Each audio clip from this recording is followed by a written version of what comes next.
I recently made a video covering the entire Colleen Ballinger situation where, to sum everything up, she essentially groomed minors, both online and in person, for her personal gain. That video got tons of support, and I just want to say thank you so much. And one of the comments on that video actually told me to check out a subreddit. The subreddit r/ColleenBallingerSings. The comment referred to a subreddit where people are victim blaming and downplaying what Colleen actually did in order to make her look innocent. When I first saw the comment, I was intrigued, but thought that surely there were some super fans who ignored evidence, but there would also be sane adults, right?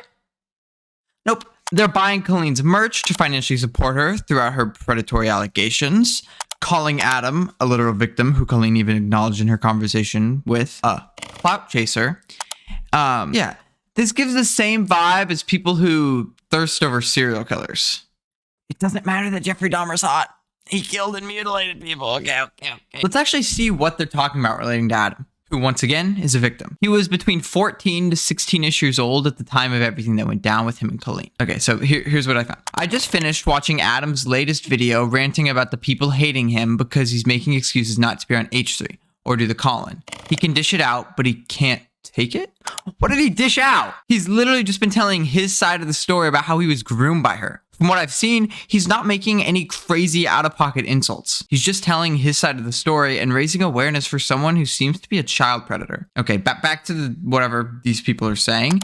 He complains about how he already planned to go to Disneyland on that date, so he can't go on H3. But now with all the hate he's getting in the comments, he can't enjoy Disneyland. You don't know how people deal with stuff. It's different than you do, so maybe you wouldn't be able to enjoy Disneyland, but you're not in that situation. He is. Anyways, what a fucking piece of shit person this is. I read that wrong, but that's the summary. So that original comment was spot on. That's some clear as day victim shaming if I've ever seen it. Also, why does this person care if Adam attends the H3 podcast? It doesn't really matter. I haven't even watched close to all the videos he said, and I've gotten a decent gist of what he's saying, and he also has posted so many fully edited videos where he's explaining his side of the story that he's already told his story.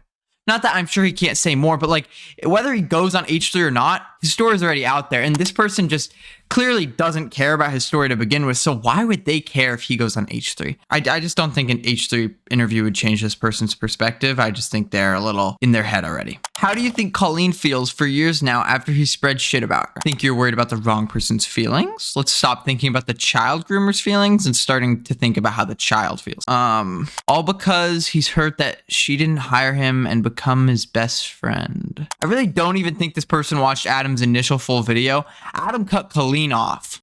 Adam logged off the Miranda account. I'm sure if Adam really wanted to fix the relationship or become her best friend, he could have repaired the relationship, but either way, the relationship had and seemingly would have had still a toxic power dynamic. So he told her that he had to leave the Twitter and couldn't help her anymore. Sure, she ghosted him, but he sent the first message relating to him full on leaving. In those same string of replies, there's a person who literally said that they became a fan of Colleen after hearing about the entire situation, which is insane. I think these people are hearing a different story than I am because there's no way we're hearing the same thing. Maybe they just heard the song and became a fan, because I kind of get that with no context, but with the context, it ruins everything. All aboard the toxic gossip train.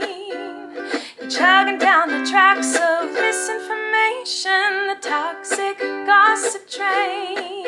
You got a one-way ticket to the manipulation stage. Oh shit. My headphones.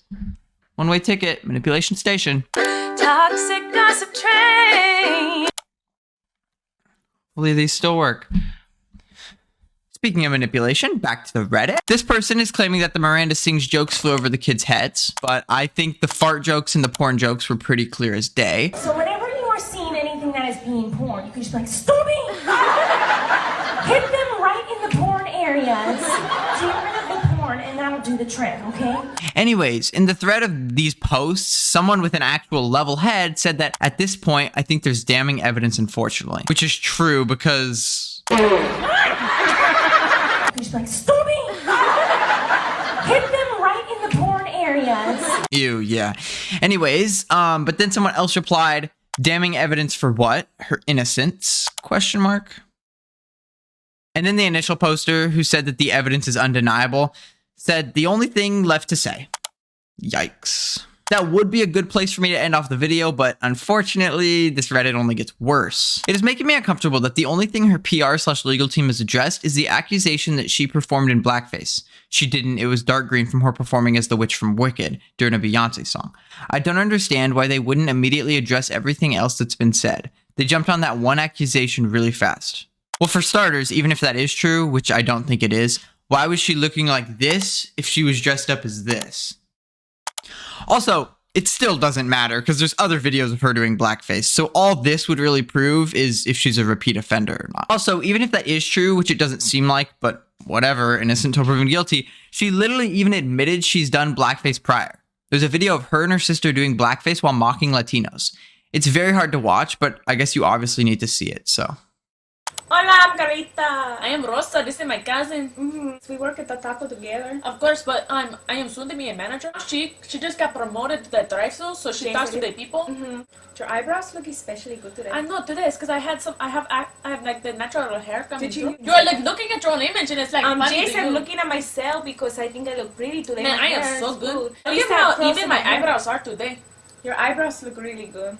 Did you? I ran out of eyeliner today, so I had to use a Sharpie. Oh, you had to use a Sharpie? But as far as the other blackface video goes, which once again, all this video really shows is if she's a repeat offender or not, regardless, she did offend. Someone uploaded a link to her full performance, and it doesn't seem like a play, but something similar. She was just performing 2 songs, one being from Wicked, and the other being what I'm presuming is the viral Beyonce song.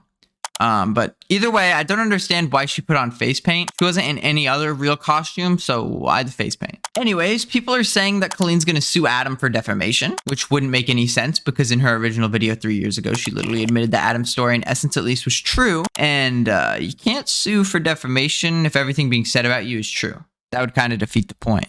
People on this subreddit aren't even thinking rationally.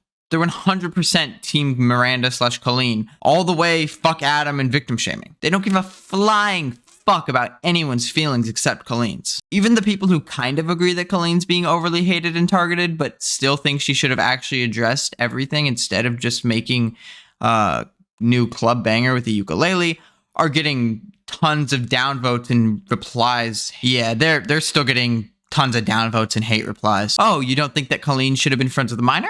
Well, fuck you too. Oh, and this is a fun one. People feel bad that Colleen is being called a pedo, which by the way means a person who is sexually attracted to children, a pedophile.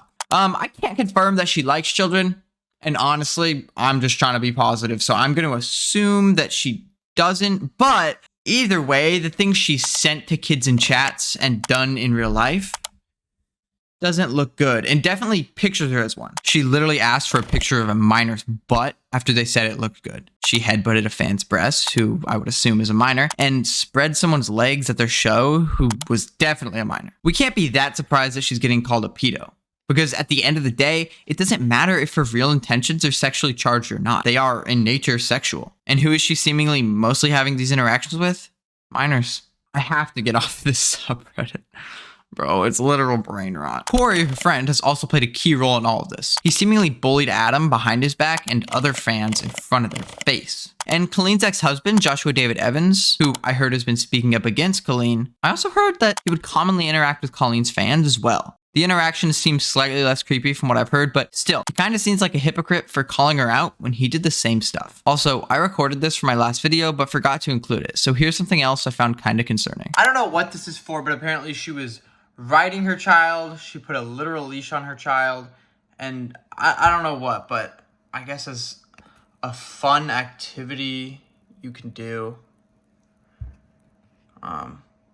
Doesn't look very fun to me. And I also heard that H3 posted their video/stream reacting to Colleen's Uke song, and an hour after it uploaded, it was claimed. He said, Colleen Ballinger uploaded Toxic Gossip Train to CD Baby, and this is claiming us. I guess she really does need that merch money. The song was also posted to her official iTunes and Spotify, but has since been taken down after her legal rep said she didn't post it. But if I was her, I would have just post the song. Like, I'm trying to listen to this fucking banger. A conspiracy theory I've seen is that Colleen made her apology into a song so she could copyright claim people, because technically music isn't protected under fair use, even though Ethan did heavily transform the song, making an hour video out of a single song. Regardless, it is kind of wild to copyright when you're trying to earn back people's trust. But honestly, she probably just knows that she's never going to reach those peaks she was once at, and now especially most of her fan base is fading away from her. I hope most of it. I don't know, maybe these 8-year-old girls are still a fan of her, but I hope not. There's so much more bad takes, straight up lies, and brain rot on this subreddit, like how some people believe just since Trisha Paytas is an adult sex worker that her stuff was deserved to be leaked, and it's not how that works, but anyways, I definitely wouldn't recommend checking out the r/ColleenBallingerSings subreddit. I would recommend you to check out the new H3 video where he interviewed some of Colleen's victims and told new stories from new perspectives, like how a fan went on tour with Colleen and not only got screamed at by Corey, Colleen's friend, but also got their room rights taken away and was essentially forced to sleep on a bus. I would also recommend you to like this video and leave a comment because I got this video idea from a comment. So thank you at Persona Fan Man for the idea, and thank you for watching. Bye.